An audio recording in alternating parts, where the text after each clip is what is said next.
E nós vamos abrindo a palavra em Êxodo capítulo 7. Êxodo capítulo 7, amém?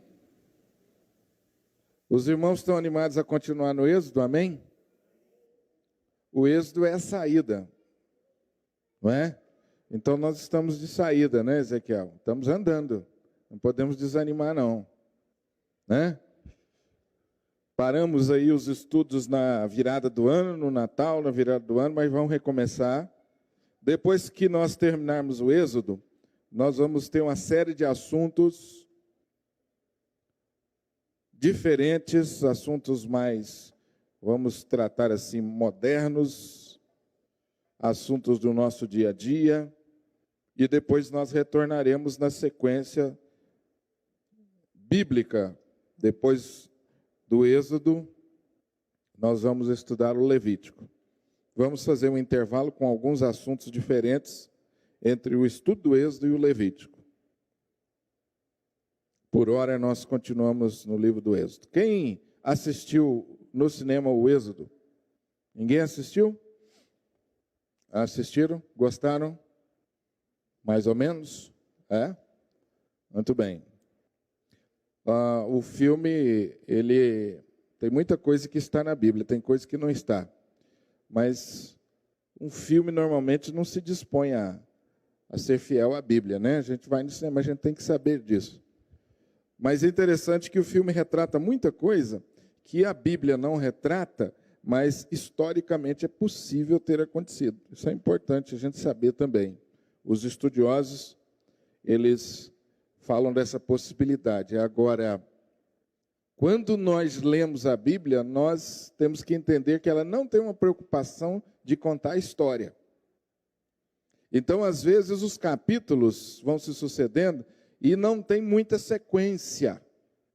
Falta informações, você fica pensando, mas e isso e aquilo? É porque a Bíblia não tem essa preocupação de contar a história.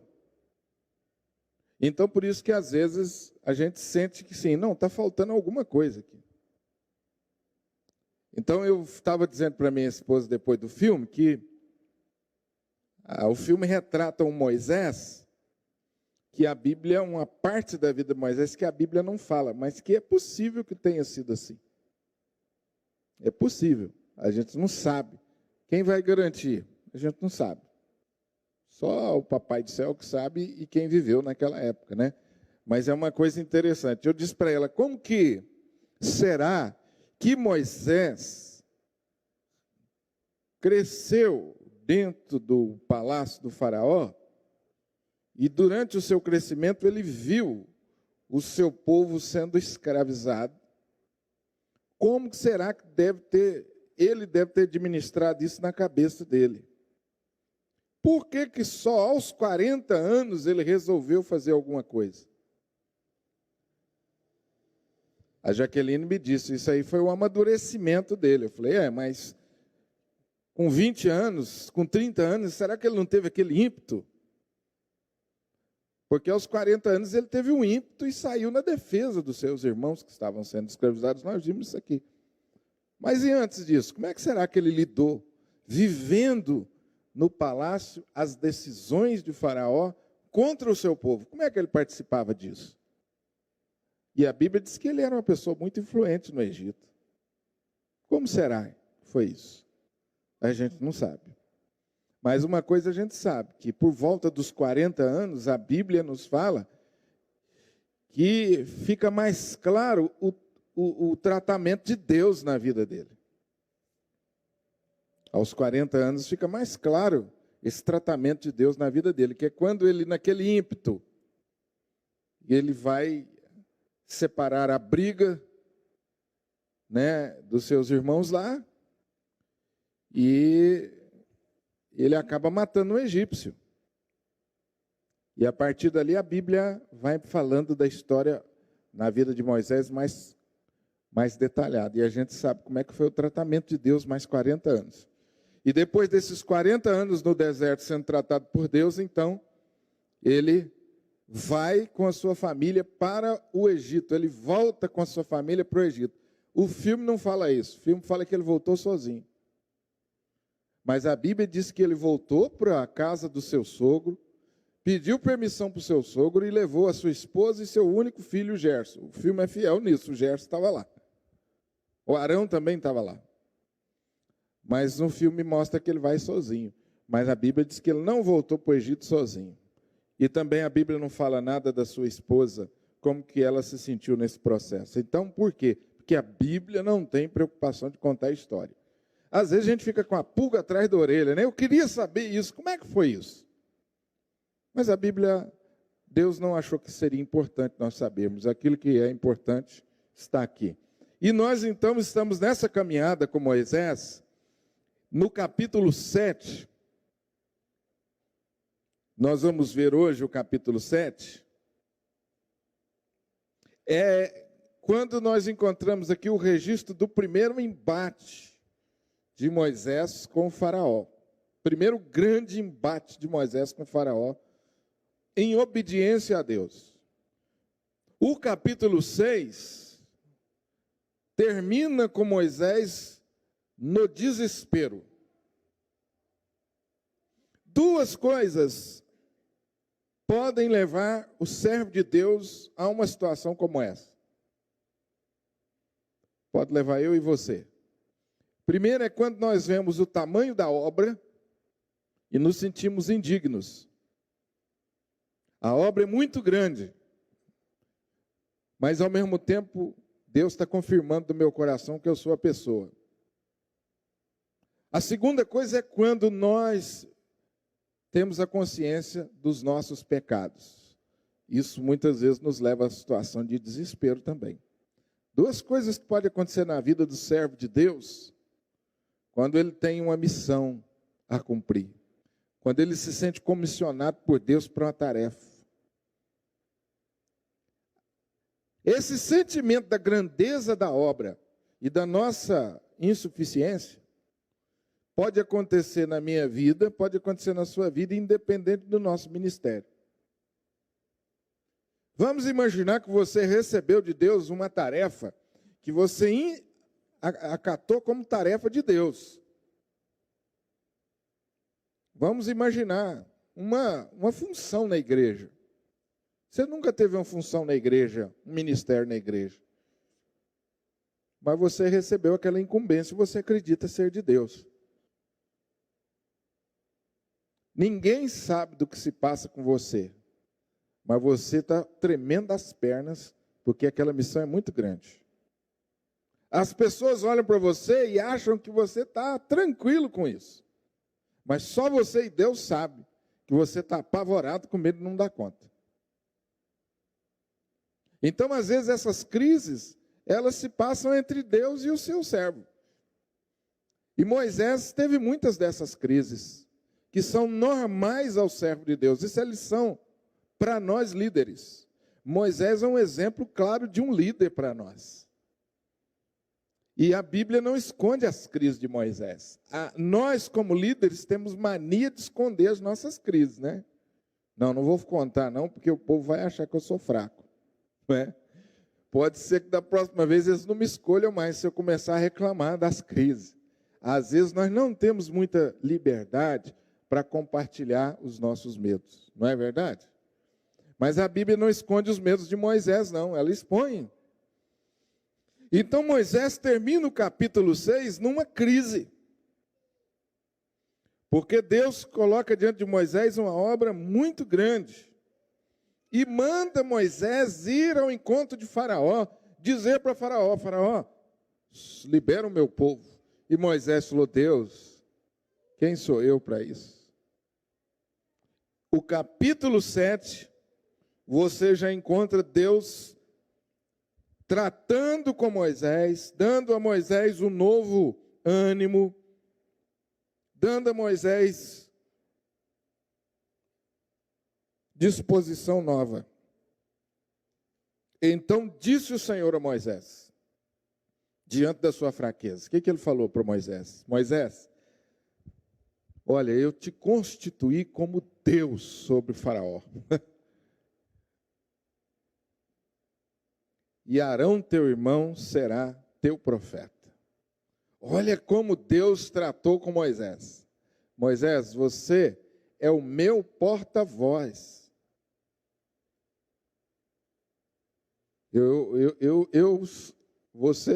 Você me representa junto ao faraó. Que coisa, hein? O Deus aqui está na letra maiúscula, viu, Davi? Está vendo como Deus falou? É um texto que a gente tem que saber interpretar esse texto, porque senão a gente pensa assim, isso quer dizer que Moisés era Deus? A gente sabe que não. Mas nesse momento que Deus está querendo fazer com ele é dizer para ele, olha Moisés, você é meu representante e não foge dessa responsabilidade não. E eu vou colocar do seu lado Arão. E você vai mandar e ele vai falar, ele vai ser sua boca. Então, Deus está dizendo, eu te constituí, Moisés. Deus está tratando com Moisés. Tu falarás o que eu te ordeno, e Arão, teu irmão, falará a Faraó, para que deixe ir da sua terra os filhos de Israel. Então, Deus aqui no versículo 1 e no versículo 2 está resumindo novamente os seus planos.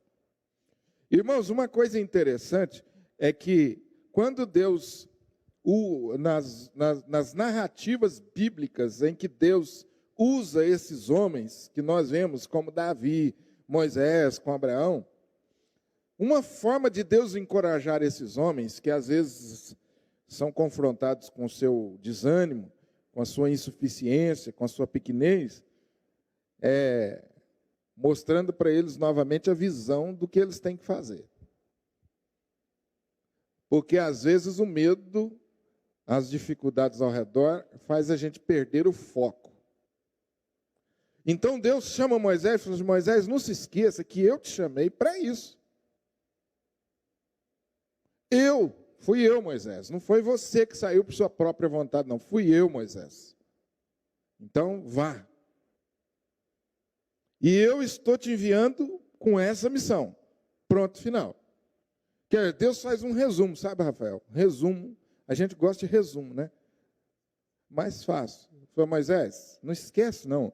Foi eu que te chamei e a sua missão é essa. Vai embora. Às vezes a gente tem que se lembrar disso. Porque é tanta coisa ao nosso redor, tanta coisa tirando o nosso foco, a nossa atenção, que a gente esquece quem nós somos e para que nós existimos. Você imagina, meu irmão, quanta coisa passa na cabeça de Moisés como homem? Quanta coisa deve passar? Eu fiquei 40 anos lá no meu sogro, viu, Walter?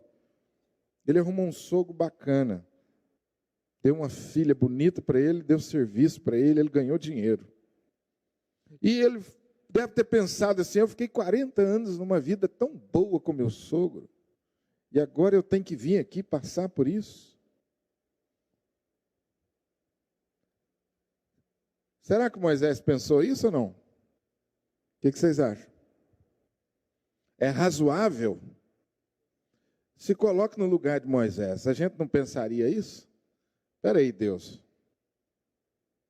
O Senhor está me colocando numa enrascada, hein? Eu estava tão bem lá com a minha família, com meu sogro, agora eu tenho que voltar para o Egito, Deus? Então, Deus chama Moisés e renova a sua missão. E mostra para ele o plano. O versículo 3 e 5 tem uma expressão que você vai ver se repetindo muitas vezes aí no Êxodo. Eu, porém, endurecerei o coração de Faraó e multiplicarei na terra do Egito os meus sinais e as minhas maravilhas. Faraó não vos ouvirá, e eu porei a mão sobre o Egito, e farei sair as minhas hostes, o meu povo, os filhos de Israel, a terra do Egito, com grandes manifestações de julgamento.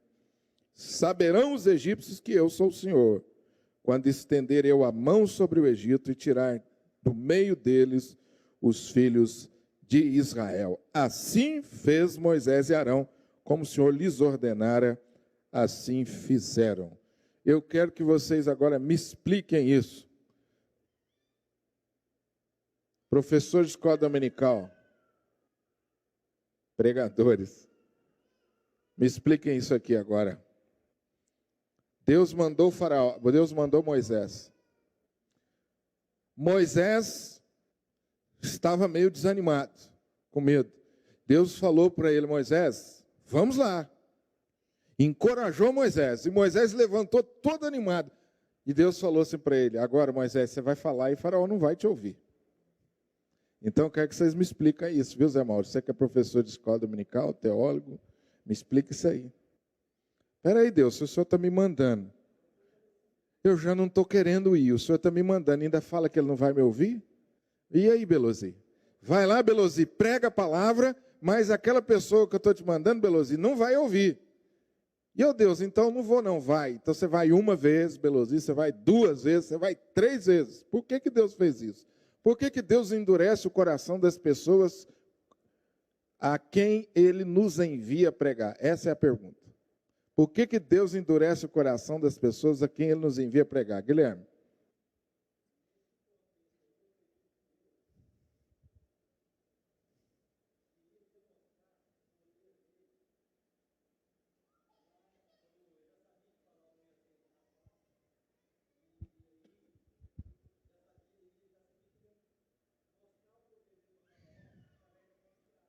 Sim, mas veja bem. Você está dizendo que Deus já sabia que Faraó não ia aceitar. Mas não é isso que o texto está dizendo. O texto está dizendo que Deus ia fazer com que ele não aceitasse. Está entendendo a diferença? Ezequiel, quer dizer que eu posso entender que Faraó poderia ter liberado esse povo na segunda ou na terceira vez? Pode, não posso?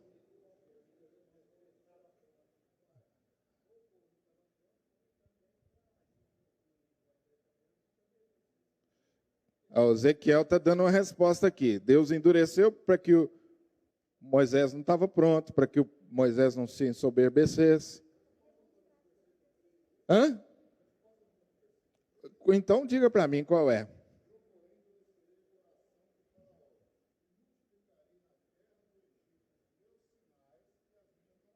Sim. E aí? Não, e qual é? Fala com suas palavras então. Para quê? Ele queria fazer sinais e maravilhas a partir da dureza do coração. E por que ele queria fazer sinais e maravilhas? Para que o nome dele fosse engrandecido. Está tranquilo? A resposta da pergunta que eu fiz para você está no texto, Daniel. Você está certo? Se você seguir... Pois não, Zé irmão? Naamã.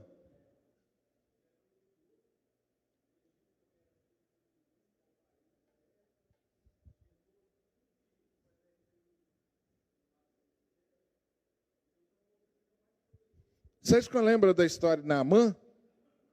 Aquele capitão, comandante leproso, que foi conduzido, que foi orientado por uma serva. Né? A Bíblia tem umas histórias. A serva que orientou o comandante, 7 vezes. Exatamente. Por que 7? Porque não foi na segunda? Porque não foi na terceira? Por que o Faraó não libertou na segunda? Por que o Faraó não libertou na terceira? O texto diz que foi Deus que endureceu. Então pode ser que o Faraó teria libertado na segunda, na terceira ou na quarta. Mas Deus falou, não, eu que vou endurecer o coração dele.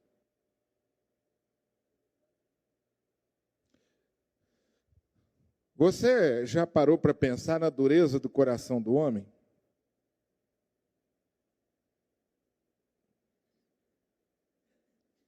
A dureza do coração do homem pode ser o sinal do juízo de Deus. Deus endurece o coração do homem para manifestar o seu juízo.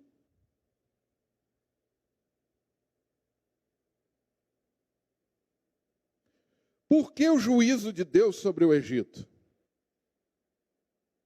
porque era uma nação idólatra, pagã, uma nação que em todas as coisas ofendia ao Deus único e verdadeiro. E o José Mauro disse bem, uma das nações mais importantes, o que acontecesse com o Egito, o mundo inteiro daquela época saberia. Era o povo mais poderoso sobre a face da terra.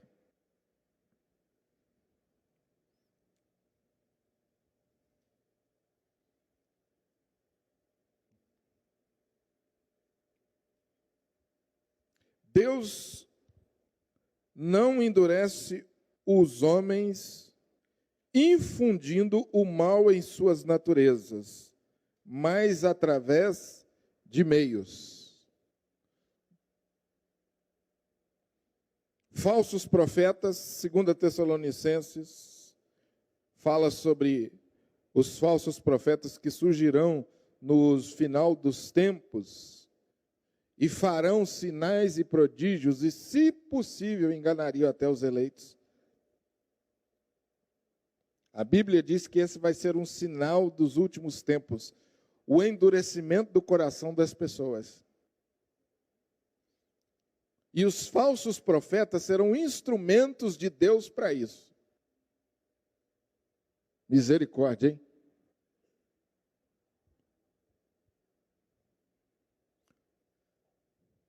O coração do homem é endurecido pela própria ação do diabo.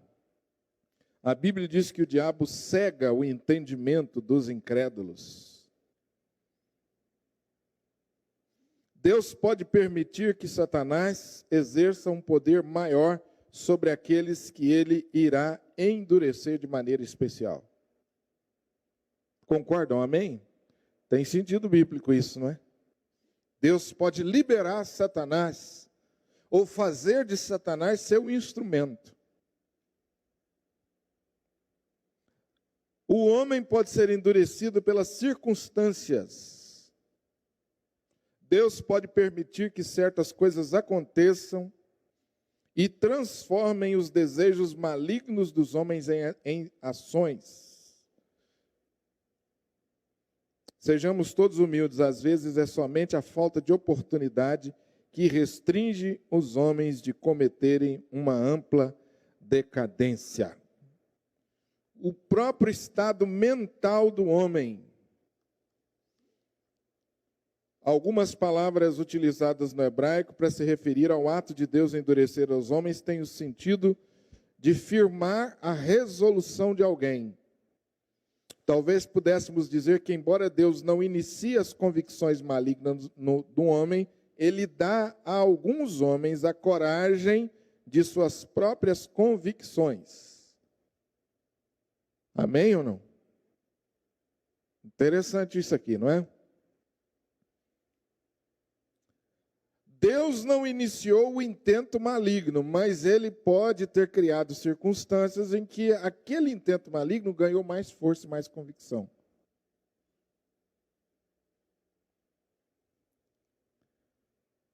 Foi o caso de Faraó, porque Faraó persistiu em não permitir que o povo saísse do Egito. A rebelião de Faraó foi uma rebelião que persistiu por um longo tempo. O versículo 6 e 9 nos falam então do encontro o encontro com Faraó. Moisés e Arão foram prevenidos por Deus acerca do que enfrentariam. Nem sempre Deus vai nos prevenir tão especificamente do que vamos encontrar. Mas, pela orientação da palavra, nós já podemos esperar alguma coisa.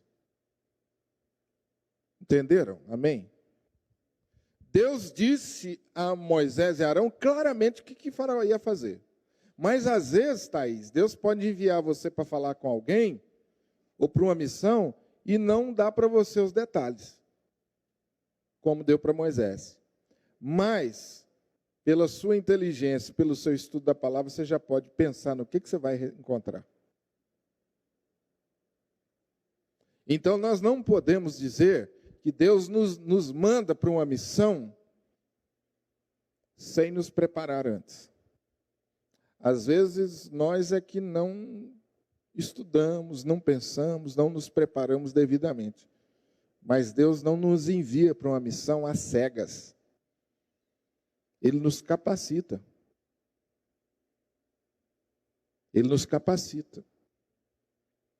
Agora, a palavra de Deus ela é muito clara acerca do que é o homem.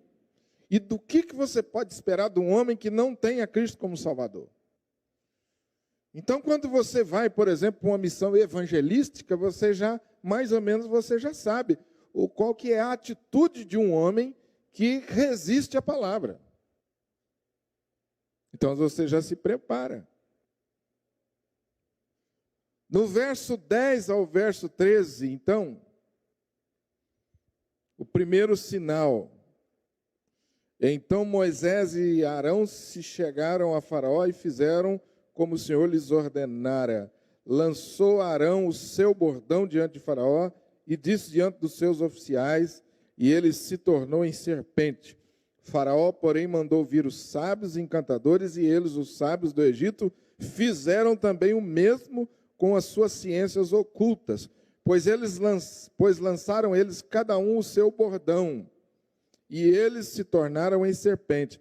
Mas o bordão de Arão devorou os bordões deles. Todavia o coração de Faraó se endureceu e não os ouviu, como o Senhor tinha dito. Me explica isso aí também, meu irmão. Deus mandou Moisés, deu autoridade para Moisés fazer sinais e prodígios. Mas, Guilherme, do mesmo jeito que Moisés fez, os magos fizeram. De onde vem o poder dos magos? De Deus? De onde vem o poder dos magos? O diabo tem poder de fazer sinais e prodígios? A Bíblia é clara nisso. A Bíblia é muito clara nisso, que o diabo vai jogar tão pesado com isso, que se os crentes não estiverem muito firmes na palavra, eles vão ser enganados. Isso se aproximando dos últimos tempos. Então, quando a gente lê esse texto aqui, é apenas um exemplo de tantos que a gente tem na Bíblia, de pessoas que foram usadas pelo diabo para fazer sinais de prodígio também. Mas uma coisa interessante aqui é que Deus não deixou Moisés envergonhado, né? Porque o bordão de Moisés comeu todos os outros. E Faraó percebeu que o poder de Moisés, que estava em Moisés, era maior do que o dele. Porque Deus faz as coisas perfeitas, mas o diabo não. O diabo é mestre na ilusão e mestre da mentira e da falsificação. Mas o que Deus faz é perfeito. Agora o texto nos diz no versículo 13 que, todavia, apesar disso, o coração de Faraó se endureceu e não os ouviu, como o Senhor tinha dito. Então agora começa agora uma sequência de sinais. E na próxima quarta-feira, meus irmãos, eu não sei se nós vamos conseguir ver todos os sinais. Eu fiz um resumo de cada sinal e do que significa cada sinal. São 10. Hoje nós vamos ver um. Quarta-feira nós vamos ver, eu acho que não dá tempo de ver os 10, porque senão fica muito cansativo também. Mas nós vamos pegar vamos abranger aí vários capítulos aí, até o capítulo 12, nós vamos abranger na próxima quarta-feira, vendo como Deus agiu com Faraó. Mas o primeiro sinal, ou a primeira praga, conforme o verso 14, disse o Senhor a Moisés: o coração de Faraó está obstinado, recusa deixar ir o povo. O que é um coração obstinado?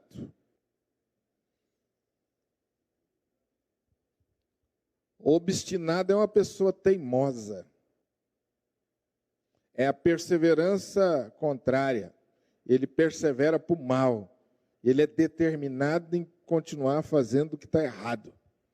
Então Deus percebeu e disse a Moisés que o coração de Faraó estava realmente determinado a não obedecer. Então Deus orienta ele a ir ter com Faraó. Vai ter com Faraó pela manhã. Ele sairá às águas. Estarás à espera dele na beira do rio. Tomarás na mão o bordão que se tornou em serpente. E lhe dirás: o Senhor, o Deus dos hebreus, me enviou a ti para te dizer: deixa ir o meu povo, para que me sirva no deserto, e até agora não tens ouvido. Assim diz o Senhor: nisto saberás que eu sou o Senhor. Com este bordão que tenho na mão ferireis as águas do rio e se tornarão em sangue, e os peixes que estão no rio morrerão, o rio cheirará mal, e os egípcios terão nojo de beber a água do rio. Disse mais o Senhor a Moisés: dize a Arão: toma o teu bordão, estende a mão sobre as águas do Egito, sobre os seus rios, sobre os seus canais, sobre as suas lagoas e sobre todos os seus reservatórios, para que se tornem em sangue. Haja sangue em toda a terra do Egito, tanto nos vasos de madeira como nos de pedra. Fizeram Moisés e Arão como o Senhor lhes havia ordenado. Arão, levantando o bordão, feriu as águas que estavam no rio, à vista de Faraó, os seus oficiais, e toda a água do rio se tornou em sangue, de sorte que peixes que estavam no rio morreram. O rio cheirou mal e os egípcios não podiam beber a água do rio, e houve sangue por toda a terra do Egito. Porém, os magos do Egito fizeram também o mesmo com suas ciências ocultas, de maneira que o coração do Faraó se endureceu e não os ouviu, como o Senhor tinha dito. Virou-se Faraó e foi para casa. Nem ainda isso considerou o seu coração. Todos os egípcios cavaram junto ao rio para encontrar água que beber, pois as águas do rio não podiam beber. Assim se passaram 7 dias depois que o Senhor feriu o rio. Agora, a disputa se torna mais severa, o confronto se torna mais severo, porque Deus resolve agora punir os egípcios através daquilo que os egípcios consideravam a base para a sua vida. O Nilo era tudo para os egípcios, era a base, o Nilo era o Deus maior. Do Nilo saía toda a plantação, do Nilo dependia. A economia dependia do Nilo. A sobrevivência do povo, a água que eles bebiam, vinham do Nilo. Então Deus resolve agora disciplinar ou punir, enviar juízo aquilo que era a base da vida e da religião dos egípcios. Os egípcios adoravam o rio e também as criaturas do rio. As águas fertilizavam e regavam suas plantações, alimentavam com os peixes, os alimentava com peixes e continuava de ser a sua bebida favorita. Em um só golpe as águas do rio se tornam em sangue. Deus está de fato aqui querendo ou está mexendo com o povo do Egito. Os magos de Faraó então repetem o sinal. Como? Aqui a gente calcula que os magos pegaram alguma água lá e transformaram em sangue, né? Talvez a água que sobraram, a gente não sabe. São detalhes da história que, né? Já tinha tudo se transformado, né?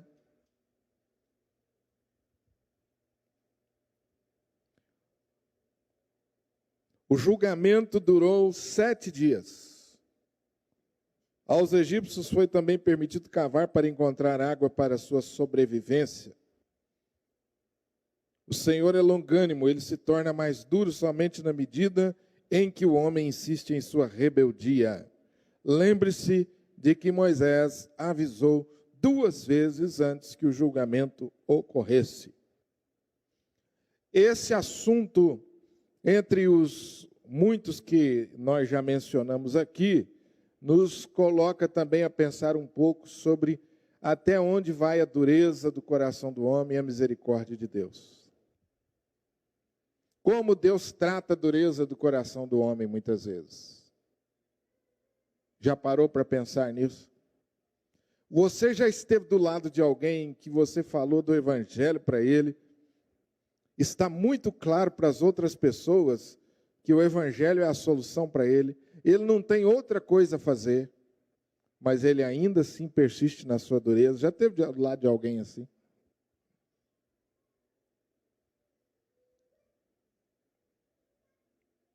Como Deus trata essa dureza do coração? Até onde vai essa rebeldia? Moisés já havia avisado que isso iria acontecer.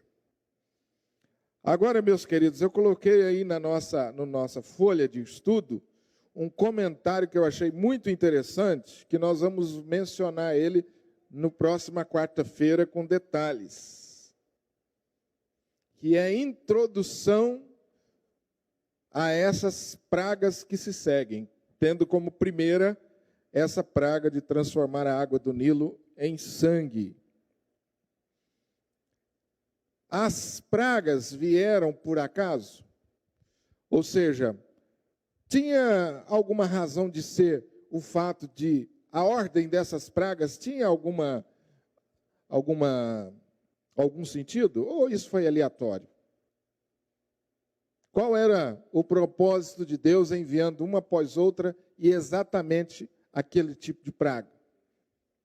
Esse comentarista que eu coloquei para os irmãos aí, ele faz uma síntese aí, dividindo as pragas em 3 grupos de 3. E nós vamos ver isso na próxima quarta-feira, vamos voltar nisso aqui. Eu coloquei isso aqui apenas para introduzir o assunto, para na quarta-feira nós entrarmos nisso aí. O que o comentarista propõe aqui, fazendo um resumo para vocês podem ler em casa, é que essas pragas aqui estão, você pode interpretá-las fazendo uma comparação com a criação de Deus, com as coisas que Deus criou em Gênesis no começo, lá. Lembra que Deus estabeleceu uma ordem na criação? No primeiro dia Deus criou isso, no segundo foi isso, no terceiro isso. Então o autor propõe aqui uma comparação com as pragas e o propósito de cada uma delas. Por que foi aquele tipo de praga? Com isso,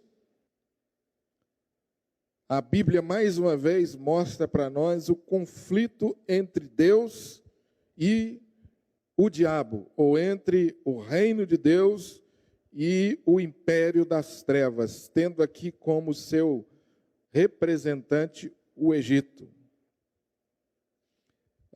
Em Gênesis nós vimos claramente o conflito entre Deus e este mundo, e isso ficou de uma forma muito clara, muito evidente, quando através de um homem chamado Nimrod, a Bíblia diz que era o homem mais poderoso da terra, e ele influenciou uma grande parte do povo daquele tempo e levou aquele povo à construção de uma torre, com o objetivo de concorrer com Deus. E foi claro a ação de Deus quando Deus confundiu aquele povo. Então, novamente, aparece aqui esse conflito de poder. Os julgamentos de Deus através das pragas derrota o Egito e expõe os seus deuses como impostores. Cada uma das pragas ataca um deus egípcio, ou os principais deles.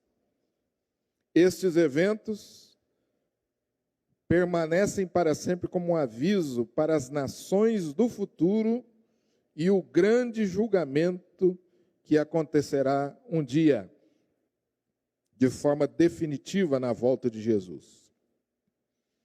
A memória dessas coisas era para humilhar os pagãos e confortar o povo de Deus. Amém? Interessante que vocês vão observar nas pragas que Deus preservou o povo de Israel de todas elas. E Deus Ele inaugura essa sessão de juízo com sangue.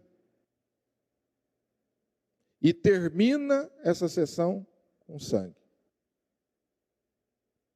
E o resto da Bíblia Sagrada vai nos mostrar que o que salva é o sangue de Cristo Jesus derramado. Os israelitas deveriam aspergir o sangue na porta. Matança também, sangue. Imagina, meus irmãos, que coisa chocante, tanto sangue. Isso iria ficar na memória, no subconsciente desse povo, por muitos e muitos anos. Tudo isso em preparação para a vinda daquele que iria derramar o seu sangue mais tarde para salvar a humanidade. Amém? Eu queria concluir essa palavra nessa noite, aplicando ela a nós que somos chamados para fazer a vontade de Deus de diversas maneiras, em diversos lugares. Estamos sujeitos a ter momentos de desânimo, mas não use isso para desanimar. Nós estamos sujeitos, eu conheço a natureza pecaminosa, você conhece, então não entre nessa onda, não desanime. Porque às vezes a gente fala isso, pensa, reflete, não, o ser humano desanima mesmo, ele é fraco. E às vezes a gente usa isso para dar ocasião aos nossos desânimos, mas é o contrário, gente. A palavra vem nos orientar exatamente para a gente não entrar nessa onda. Quando o desânimo vier, você repreende ele em nome de Jesus, porque não é de Deus o desânimo. Desânimo com as coisas de Deus? Não, isso é a nossa natureza pecaminosa. Resiste a ela. Resiste a ela, porque ela não é de Deus. E de muitas maneiras o diabo vai usar isso. Ele é astuto, porque ele também conhece a nossa natureza.